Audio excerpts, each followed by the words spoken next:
I'd like to make a statement. Before we call anyone else, just I'd like to make a statement. I think what we're talking about here, perhaps, and I can,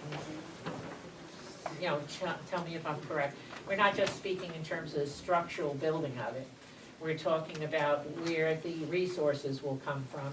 And to date, the spreadsheet that was given out to the prior council had to do with potential revenue that may come from redevelopment projects. I believe everybody has those. Of course, the concern is that not everything is shovel in the ground, okay? And also because the pilots themselves initially do not bring in enough revenue on the initial front end of the cost of the project to really compensate for the cost. And the secondary concern is, and I think this is what has been going around and of concern, is the actual. Excuse me, Mayor, I'm sorry to interrupt. People outside asked Yes. if you could speak up a little bit. Speak so- louder, or do they have a mic? Yeah, we can't hear you. Edward. Sorry, well. We can hear you. Okay.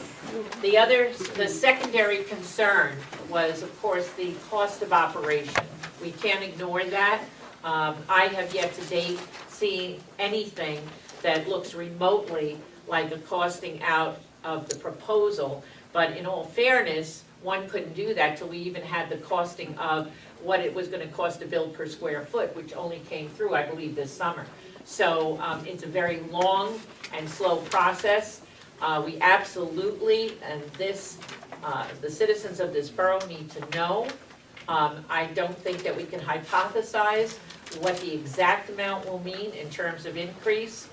Just quickly, when we talk about, there's a cap, some of you may have heard, which doesn't allow us to go above 2% or 3.5% in increase, which has been happening every year, okay, that for the last 3 years, where taxes have been going up just because of the cost of living and everything else that's going on.